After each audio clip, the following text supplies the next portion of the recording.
Hoje nós iremos continuar a estudar a riqueza da história, da cultura, da arqueologia, da memória e do patrimônio da grande, importante e relevante cidade da antiguidade, a cidade de Éfeso.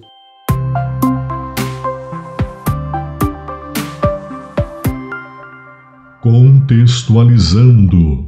E hoje nós vamos falar sobre o grande teatro de Éfeso. O teatro de Éfeso era algo magnífico, algo extraordinário, um dos maiores espetáculos da antiguidade. Era um teatro que, sem sombra de dúvida, encantava logo ali na entrada da cidade. Talvez seja a construção que mais chame a atenção de quem entra na cidade de Éfeso. Ele foi construído durante o período helenístico, quando os gregos dominavam no século III a.C., mas foi durante o Império Romano que ele tomou proporções extraordinárias que até hoje estão mantidas em suas ruínas. Estima-se que aquele teatro ele caberia em média 25 mil pessoas. Se isso é uma coisa relevante para os dias atuais, você imagine nos dias em que a cidade de Éfeso ela tinha um protagonismo tão importante na história. Entretenimento também fazia parte da era antiga. Em Éfeso, isso ficava claramente evidente com a estrutura do grande teatro. O grande teatro foi construído exatamente para ser o protagonista dos maiores eventos ali naquela cidade, que era uma cidade turística. E nós já estudamos por quê? Porque lá estava a deusa Ártemis, uma deusa importante e relevante e a principal deusa no meio do politeísmo que reinava na cidade de Éfeso. Mas quando o período romano começou, toda a estrutura foi ampliada e transformada no que nós podemos visualizar quando entramos na cidade de Éfeso. O teatro é considerado o maior da Turquia, ou como se designava antigamente, Anatólia. Também tem uma estrutura que é construída, só para vocês terem ideia, 66 fileiras de assentos e são divididas em dois lados, junto com 3 seções horizontais. Dentro do teatro, os assentos são divididos em 3 seções. Nas seções inferiores, peças de mármore foram utilizadas para a sua reestruturação. Esta é a seção onde fica e onde existiu o camarote para que os imperadores pudessem assistir os seus espetáculos. Os assentos desenhados em costas e feitos em mármore eram geralmente reservados para pessoas importantes na sociedade, enquanto a parte superior da caveia era onde o público podia estar. Portanto, o grande teatro de Éfeso é dividido em 3 andares e tem uma altura de 18 metros. Sua fachada é voltada para o público e ornamentada com vários relevos, colunas, juntamente com nichos, estátuas e janelas. Dá uma impressão até que ele é maior do que o que realmente é a sua dimensão. E meus queridos, na área da orquestra, onde podem ser encontradas 5 portas, a porta do meio foi projetada para ser mais larga. Isso deu ao palco uma aparência de ser maior do que realmente é a sua aparência. E, portanto, além de usar o teatro para as grandes peças teatrais do passado, foi também usado para debates políticos, debates filosóficos, debates religiosos. Além disso, foi usado para a batalha dos gladiadores e de animais, que foram definidas pelos administradores para entreter as pessoas do tempo antigo. Meus queridos, veja a grandeza do teatro de Éfeso, a importância, a magnitude desse teatro. Mas hoje eu convido você, junto comigo e com o pastor Samson, juntos nós debatemos um assunto interessante, importante e relevante e maravilhoso. Sabe que nós vamos estudar o maior resgate da história da humanidade. Vamos estudar a carta que Paulo escreveu aos Efésios. Ele apresenta, pelo amor, pelo carinho que ele tinha por aquele povo, ele vai mostrar esse resgate, que Deus amava aquelas pessoas de uma maneira tão intensa que ele nos tirou das trevas para a sua maravilhosa luz. Estávamos como os mortos, mas o Senhor restaurou a todos a todos aqueles dos quais Paulo, em Roma, estava escrevendo que os amava e estava dizendo para eles da certeza e da convicção que eles deveriam ter do grande plano de resgate que Deus estabeleceu para a história da humanidade. Vem comigo e vamos estudar esse tema maravilhoso. Forte abraço e vamos que vamos. Feliz sábado!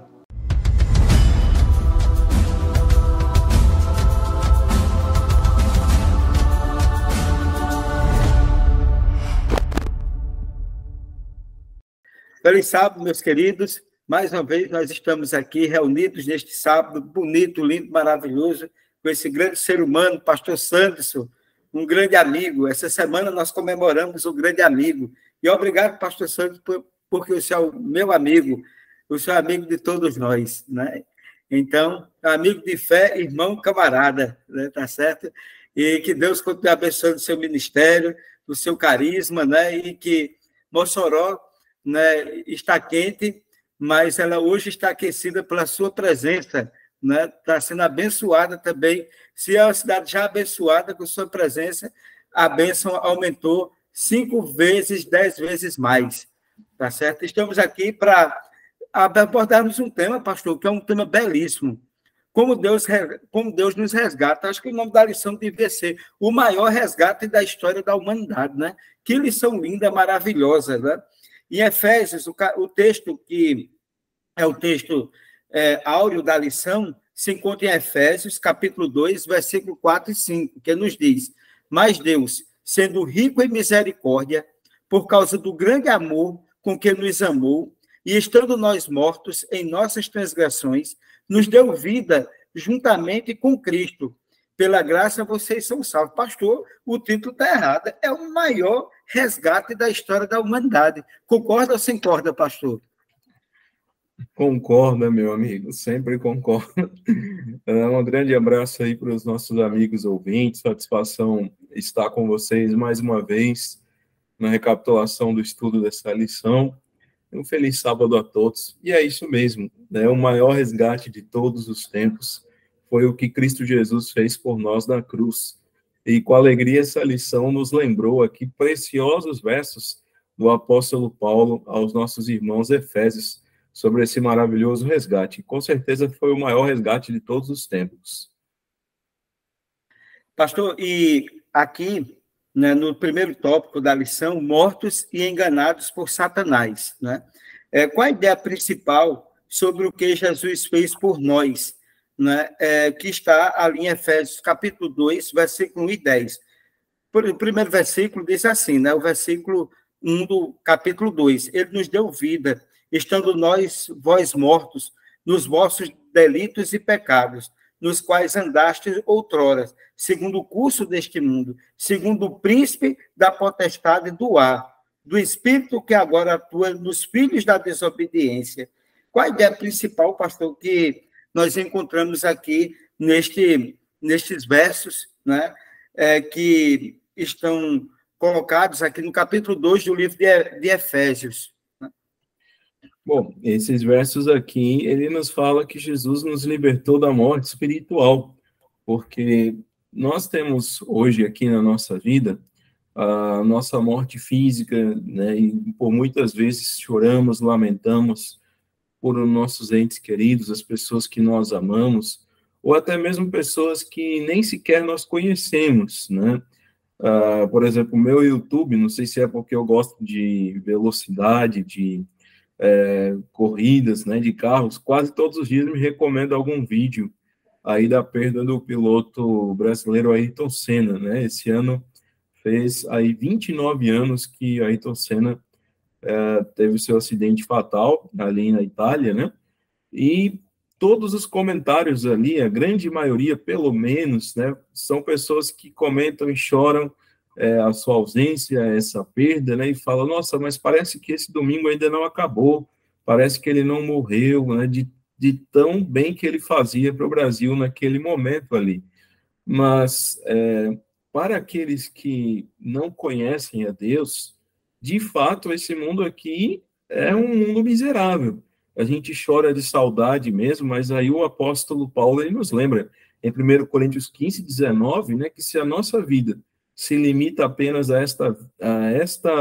se a nossa esperança se limita apenas a esta vida, nós somos de todos os mais miseráveis ou mais infelizes. Por isso que Paulo, aqui aos Efésios, ele nos diz que o que Jesus fez na cruz é muito maior do que qualquer outra coisa. Afinal, ele nos libertou da morte espiritual, ou seja, a morte não é o fim para aqueles que creem em Jesus. E o que ele fez na cruz nos possibilitou de nós termos a possibilidade de um dia, mesmo que morramos aqui neste mundo, venhamos a ter a vida eterna e não deixar de existir para sempre. Amém. Louvado seja Deus, né?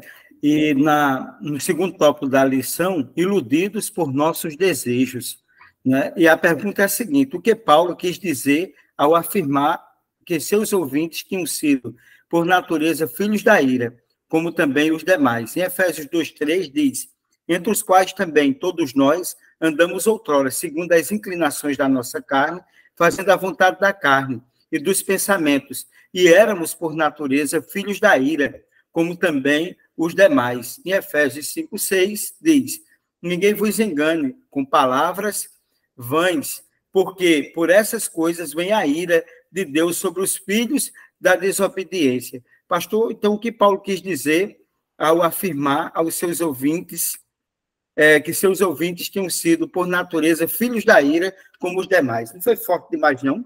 Pastor, o que é que a gente entende aí? Onde a gente pode botar o amor de Deus nessa ira aí? No caso aqui, ele apenas está usando uma linguagem figurada, né, para dizer que os filhos de Deus viviam em rebelião, viviam em pecado, porque ainda Cristo Jesus não tinha morrido por nós. Então, todos nós éramos considerados como filhos da ira, como inimigos de Deus, e não como filhos adotivos, pelo qual nós passamos, né, a ser até mesmo filhos legítimos de Deus, com o ato concretizado ali na cruz. Então, esse filhos da ira significa separados de Deus, aqueles que seguiam os costumes do inimigo, que se seguiam os princípios do inimigo, os princípios antibíblicos, os princípios que vão contra o ideal de Deus para a vida do ser humano. Então, isso que ele quer dizer aqui como aqueles que viviam como filhos da ira. E todos nós éramos considerados assim, eu digo todos nós como raça humana, até o momento, né, ali da morte de Jesus na cruz.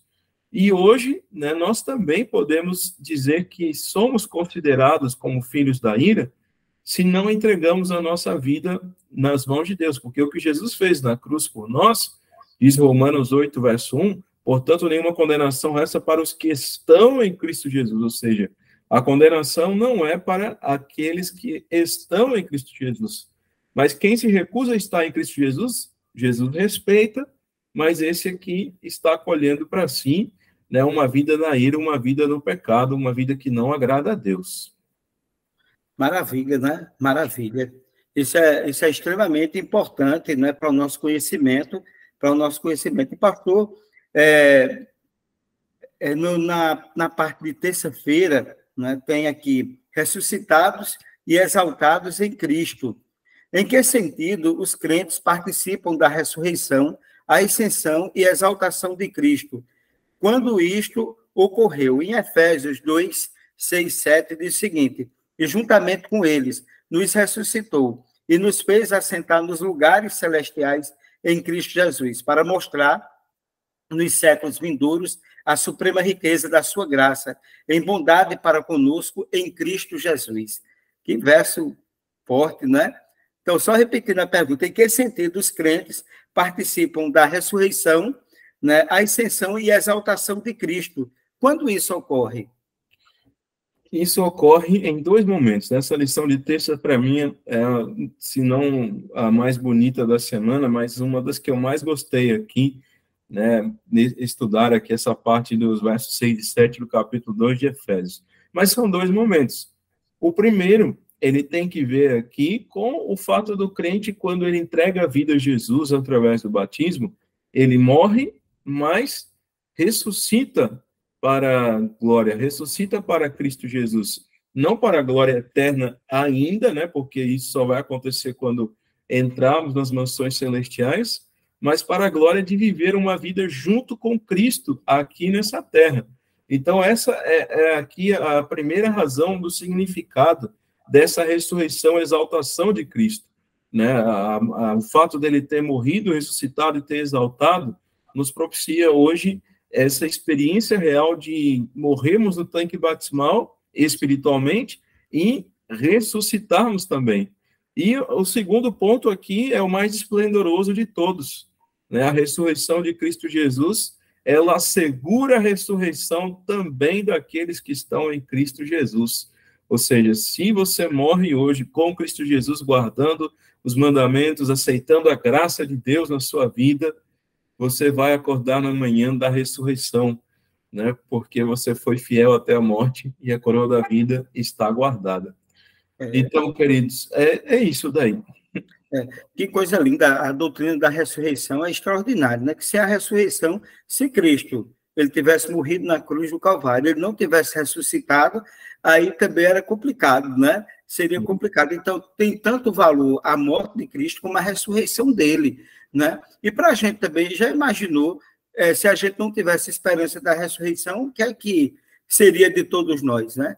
Então, a gente ressuscita do ponto de vista espiritual, e se Cristo voltar e nós não estivermos vivos, nós temos a esperança da ressurreição. Então, a doutrina da ressurreição, sem sombra de dúvida, ela é maravilhosa, é confortadora e nos enche de esperança, certeza, convicção e conforto, né?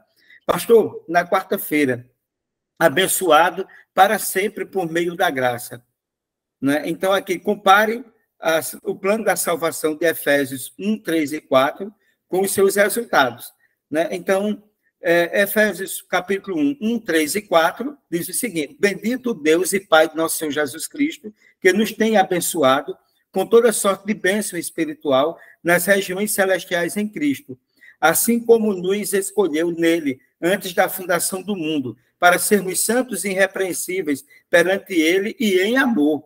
Coisa linda, né? Agora, os resultados, né? Efésios 2, 7, para mostrar nos séculos vindouros a suprema riqueza da sua graça, em bondade para conosco, em Cristo Jesus. Quais os elementos objetivos essenciais desse plano, né? Desse plano, que é o plano da salvação, né? Que a gente já viu no início, isso apresentou bem, né? Que é o maior plano que Deus já estabeleceu, o maior resgate da história do mundo.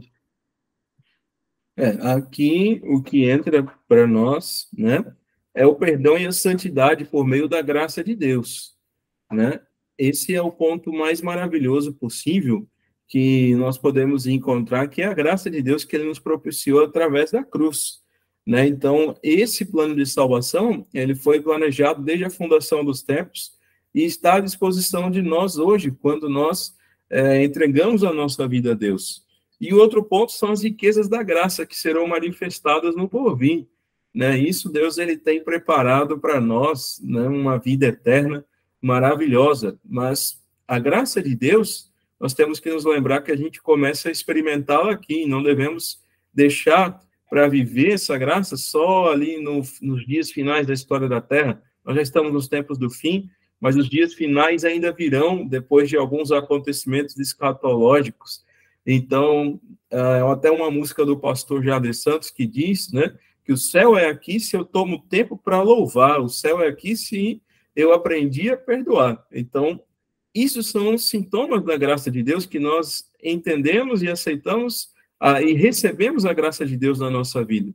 Nós começamos a viver a eternidade aqui para que um dia nós possamos experimentá-la em suprema abundância junto com nosso Senhor e Salvador Jesus Cristo, com Deus o Pai e seu Santo Espírito. Agora, pastor, a lição na quinta-feira termina, não é? É um dos textos mais conhecidos da Bíblia, né, que é Efésios capítulo 2, versículo 8 e 10. É um texto que muita gente polemiza também sobre ele, e nos diz o seguinte, né? Nos diz o seguinte: porque pela graça sois salvos, mediante a fé. Isso não vem de vós, é dom de Deus, não das obras para que ninguém se glorie, pois somos feituras dele, criados em Cristo para as boas obras, as quais Deus de antemão preparou para que andássemos nela. Que pontos Paulo destacou, pastor, ao concluir, né, aqui essas passagens do capítulo 2, do versículo 8 até o 10, né, que é um texto muito conhecido, que muita gente também usa para tentar dizer, né, vamos dizer assim, contrariar a doutrina também, que é importante, né, a crença fundamental, que é a crença concernente à lei de Deus. Alguns dizem, olha, nós somos salvos pela graça. Né? Como é que o senhor destacaria essa questão em que muita gente usa esse texto para contestar uma outra crença que é fundamental, que é a crença sobre a lei de Deus? Nós temos que levar em conta, né, o que o apóstolo Paulo estava falando aqui aos Efésios, que não adiantava você fazer aqui altos sacrifícios ou fazer obras para conquistar essa graça de Deus. O problema é que muitas pessoas ainda acham, até mesmo nos dias de hoje, em 2023, que a salvação é por acúmulo de pontos, né? Houve um caso que aconteceu ali no 11 de setembro de 2001, né, os atentados terroristas, e depois se descobriu que os pilotos que eu digo terroristas, né, que tomaram ali os aviões, né, dos reais pilotos ali da American Airlines, né, a empresa americana que tinha aqueles aviões ali. Mas aqueles terroristas, né, eles haviam passado ali 2, 3 semanas bebendo, fumando, cometendo atos de adultério, até mesmo com prostituição ali. E certa vez alguém perguntou, né, para, né, esses que entendem sobre essa religião, mas eles estavam morrendo em nome de Deus, eles achavam que o que eles estavam fazendo era para Deus, e eles não tinham medo de ir para o inferno, devido a ter vivido 3 semanas, né, descobriram, né, ali na investigação que eles passaram 3 semanas na farra, bebendo, fumando, com várias mulheres. Eles não tinham medo de ir para o inferno, né, na crença ali, né, muçulmana. E aí responderam, não, pelo seguinte, porque o que eles fizeram para lá, né, ou seja, para Deus, é tão grande que supera qualquer coisinha pequena que eles fazem num bar ou com mulheres que não são suas mulheres. Isso é na religião muçulmana, mas isso se estende muitas vezes até nós também. Muitas vezes nós achamos que a gente pode equilibrar a vida cristã, né, com pontos. Assim, eu tenho sido um homem bom, tenho sido um bom pai, um bom marido, uma boa mulher, uma boa filha, e por isso, né, eu já estou fazendo coisas boas demais. Inconscientemente, às vezes, isso acontece na nossa mente. Eu preciso ganhar pontos com Deus porque eu perdi pontos, eu pequei, então eu tenho que equilibrar essa balança. Mas essa balança, ela não existe. Né? O pastor Armin Rodoro, ele dizia uma vez em sala de aula, grande doutor em teologia, que a fé, ela é como se apaixonar, não depende da sua capacidade de produzir amor, você não escolhe, mas sim da outra pessoa em despertar o amor em você. Então, da mesma forma, nós não escolhemos, né, aqui ter essa fé, ou ser justificados pela fé, e sim Deus que desperta em nós a fé, e nós vamos aumentando. Mas o nosso papel, a nossa única contribuição é entrar com o nosso pecado. Só que se a gente não entra com o pecado, apresentando a Deus, Senhor, está aqui o meu pecado, me perdoa, aí a gente não tem essa graça de Deus. A única contribuição que Deus quer nesse processo da graça é apresentar o nosso pecado e pedir, Senhor, me perdoa. E aí isso vai desencadeando em uma vida de perdão, não de brincadeira com Deus. Eu pequei, então eu vou pedir perdão a Deus e depois eu volto a pecar. A gente não deve planejar isso, mas é como num relacionamento amoroso, dadas as devidas proporções. Você vai adquirindo confiança em Deus e pouco a pouco vai deixando os caminhos do inimigo, vai se entregando nas mãos de Deus e vai experimentando a graça de uma tal maneira, né? O apóstolo Paulo ele dizia que a graça me ensina a viver de maneira maravilhosa, esplêndida, e é isso que Deus quer de nós. E a Bíblia diz, né? E a graça de Deus se é manifestada trazendo salvação a todos os homens, né? Sim. É pela graça. Agora, a graça não impõe para a gente que a gente continue a mesma vida de antes. A graça de Deus, ela vem para transformar, para mudar, né? Para mudar a nossa vida em tudo, né? Em Cristo nós somos nova criatura, não é verdade, pastor? Amém. Nova criatura em Cristo Jesus, né? Então, pastor, mediante que nós estudamos, qual é o ponto que o senhor ressaltaria na lição que mais lhe chamou a atenção? E se o senhor tem algum testemunho que o senhor gostaria de compartilhar com os nossos ouvintes. Bom, queridos, essa é uma lição esplendorosa que garante a possibilidade de todos nós sermos salvos, né? Jesus Cristo, ele morreu para que todos tivessem a possibilidade de salvação. Mas, infelizmente, esse sacrifício só será válido para aqueles que entregarem a vida nas mãos do Pai. Eu ainda ontem pregava aqui na igreja, né, sede da Coab, e pregava sobre o João capítulo 9, e ali a gente analisava os grupos de cegos, porque não era apenas o homem que havia nascido cego, é um dos 7 grandes milagres do livro de João, mas ali havia os próprios discípulos que tinham uma cegueira espiritual, porque achavam que o homem poderia ter pecado no ventre da mãe ou seus pais. Você tinha os vizinhos que se recusavam a poder ali, né, aceitar a graça de Deus na vida deles, os fariseus que conheciam a Bíblia, mas não conheciam o Deus da Bíblia. Você tinha também os pais que tiveram medo de serem expulsos da sinagoga e declarar que Jesus tinha feito um milagre. E, finalmente, o próprio homem, que reconhecia Jesus como profeta, como um homem bom. Pergunta, o que diz ele sobre Jesus? O que você diz sobre esse Jesus? Ele diz que é um profeta, é um homem bom. Mas só no final do capítulo que ele tem um encontro rosto a rosto com Jesus, aquele homem que outrora fora cego de nascença. E Jesus pergunta, você crê no Filho do Homem? Uma expressão que é usada no Antigo Testamento para se referir a Deus. E ele diz, quem é, Senhor, para que nele crê? Jesus responde, tu já o tens visto e é o que fala contigo. E ele não teve outra saída, ele ali sentiu que era o próprio Deus que falava com ele e disse, eu creio, Senhor, e o adorou. E é isso que Deus ele quer de nós. Ele não quer que nós o reconheçamos apenas como um homem bom, ou como um profeta, ou como um homem de milagres, mas que ele seja o nosso Senhor da nossa vida.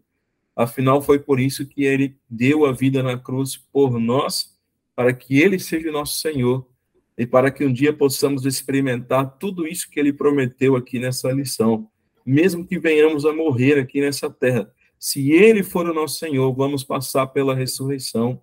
E se estivermos acordados naquele dia glorioso, estaremos prontos para subir para o céu e reinar para ele, com ele para sempre. Amém. Louvado seja Deus, pastor. Mais uma vez, agradecendo pela brilhante explanação, né? Porque, de fato, né, nós precisamos compreender esse plano. E esse plano, Deus ele fez para todos nós, né? E a gente não pode abrir mão, né, de fazer parte desse pacote especial, né, dessa viagem que nós iremos fazer um dia quando Jesus voltar. Jesus estabeleceu um plano para nos tirar das trevas para a sua maravilhosa luz, para levar para um novo céu e uma nova terra que habita na justiça. Então, pela graça nós somos salvos mediante a fé. Isso não vem de nós, é dom de Deus. A gente precisa aproveitar isso. A gente precisa reconhecer isso. A gente precisa desfrutar dessa promessa, dessa bênção que Deus ele tem nos concedido.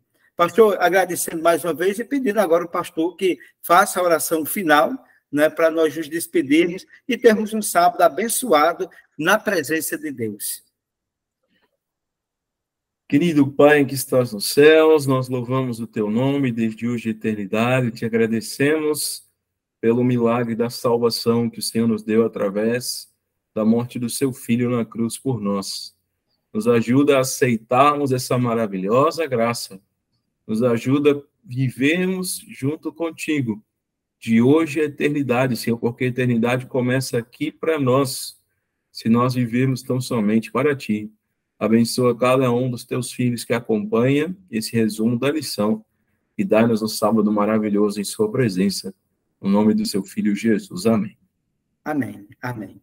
Meus queridos, muito obrigado. Agradecendo mais uma vez ao pastor Santos, dizendo a você que é com muita alegria que nós estamos espalhando, divulgando a palavra de Deus, divulgando o conhecimento da palavra de Deus. Compartilhe o nosso canal, dê um like e se inscreva no nosso canal e que Deus continue lhe abençoando sempre. Sua casa, sua vida, sua família, seus talentos, sua saúde, seu trabalho e que assim nós prossigamos, porque mais um pouquinho de tempo e o que há de vir virá e não tardará.